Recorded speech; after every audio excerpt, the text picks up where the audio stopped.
Jadi kula suwun seperti keinginannya Rasulullah sallallahu alaihi wasallam.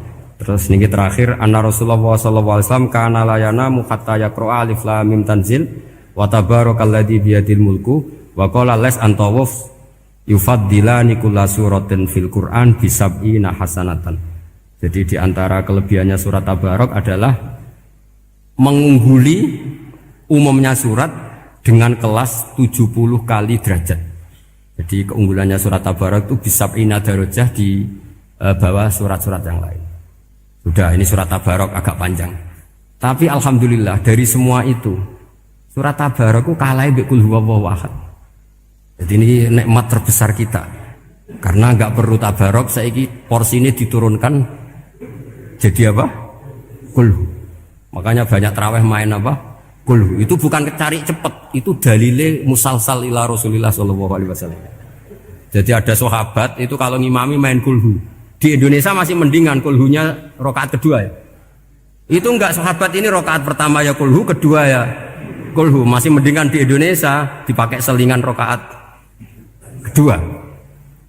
Singkat cerita sahabat yang makmum ini lama-lama mangkel, matur ya Rasulullah, ini orang yang kau pasrai jadi imam itu sering main kulhu. Akhirnya Nabi memanggil, ya fulan, kenapa kamu suka baca kulhu? Li'annaha sifatur rahman, karena dalam surat kulhu itu semuanya menerangkan sifatnya Allah Ta'ala. Maka saya suka itu. Nabi saat itu juga dapat wahyu, ya Muhammad kasih tahu orang itu, inni uhibbu, saya suka dia karena dia suka kulhu.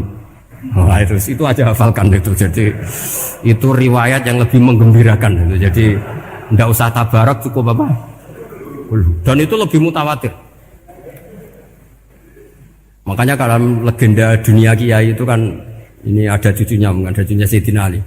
Tuh, siapa yang bisa khatam Quran sekian menit, yang menang Sayyidina Ali ya, karena baca kulhu sampai 3 kali, yang dianggap takdilul Quran, sudah sama dengan baca Quran. Jadi ini ijazah terakhir, ini jadi porsinya tambah turun. Saya itu suka. Saya itu punya banyak penggemar lah di Jogja, di Jakarta. Memang agama ini harus mudah. Saya itu kalau baca kulhu itu sampai nangis. Nangis saya bukan karena faham atau haru, itu enggak. Sebaik itu Allah. Masa gara-gara hafal kulhu, main kulhu dicintainya? Ya karena memang Allah benar-benar zat yang baik.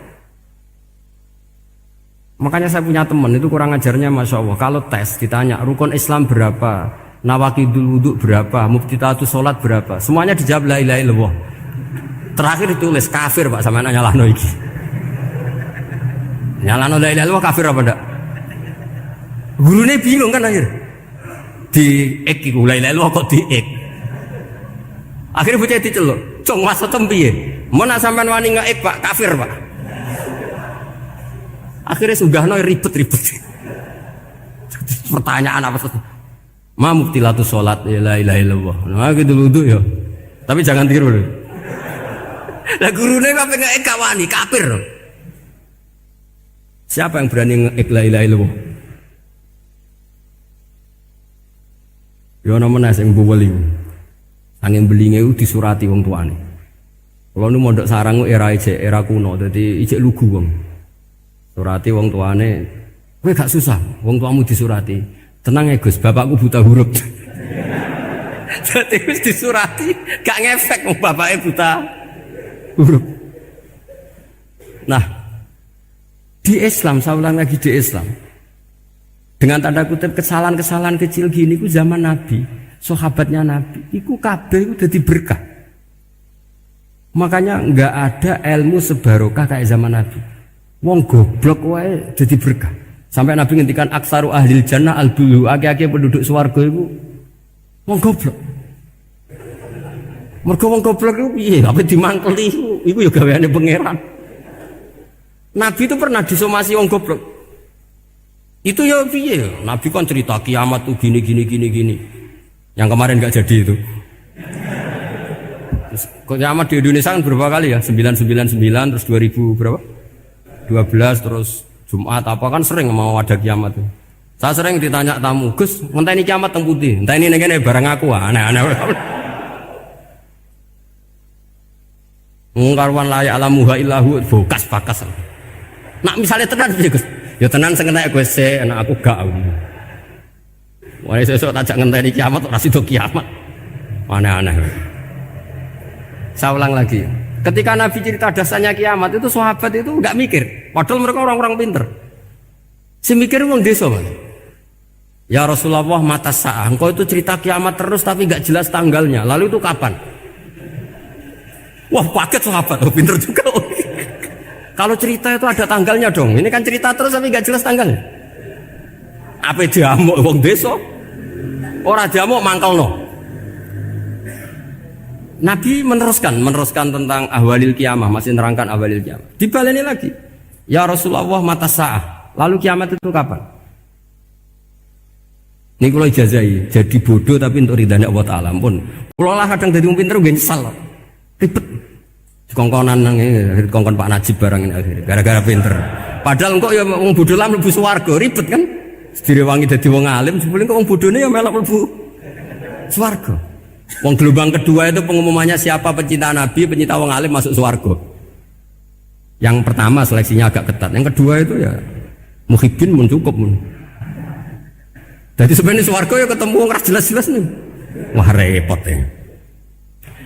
Akhirnya ketika Nabi gak jawab, sahabat itu banyak yang analisis kariha maqala, lam yasma, ada yang bilang lam yasma, memang Nabi tidak dengar. Ada yang analisis sami'a wa kariha maqala, sebenarnya Nabi itu dengar tapi gak suka karena pas khutbah diket, diinterupsi. Karena diulang-ulang lagi akhirnya akhirnya Arabi tadi mengulang-ulang lagi, akhirnya Nabi jawab. Karena Nabi itu orang yang sangat pintar, jawabnya ma'atattalaha. Kamu kok berani tanya kiamat kapan, persiapan kamu apa? Fawawahi ma'atatulaha kabiro sholatin wala siyamin wala kada wa kada walakinni uhibbuka. Cek menang ya pede. Apa Nabi tanya persiapan saya? Oh kalau sholat saya biasa kok bangga. Wes wong desa biasa kok. Fawawahi ma'atatulaha kabiro sholatin, saya sholatnya biasa, puasa biasa. Maksudnya wajib-wajib tok lah, ndak aneh-aneh. Tapi walakinni uhibbuka, tapi saya ini mencintai engkau. Apa jawabannya Nabi? Almar'u ma'aman ahabba. Dan itu melegenda seluruh dunia, baru kayak Bedui. Jadi semua orang yang hafal hadis almar'u ma'aman ahabba atau anta ma'aman ahbabta itu barokatuh hadal badui, karena berkahnya orang Bedui. Dan hadis itu mutawatir karena dikatakan Nabi ketika khutbah orangnya banyak yang hadir banyak. Barokahnya orang Bedui, gak disopan santun. Mukjizatnya Nabi seringnya gara-gara orang Bedui. Nabi khutbah, wis khutbah cerita akhirat, cerita kebaikan.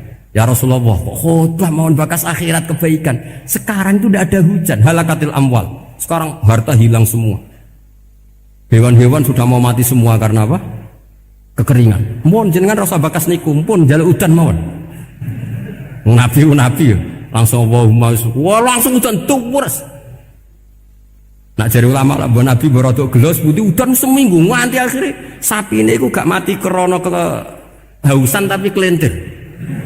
Parani nih Nabi, ini orang rasa salah paren. Ya Rasulullah, wong kulo jodoh mau udan bener mati, saya mati tenggelam. Mau lereni itu santai weh. Akhirnya Nabi itu nuruti meneng. Allahumma hawalena wala alina, Allahumma alal akam wa dzirab terus. Di wong desa. Betapa barokahnya wong desa iki orang tahu. Betapa Rasulullah itu sekali ngendikan alam itu harus tunduk. Jadi min mu'jizati Rasulullah sallallahu alaihi wasallam itu sekali ngendikan alam itu harus ngikuti.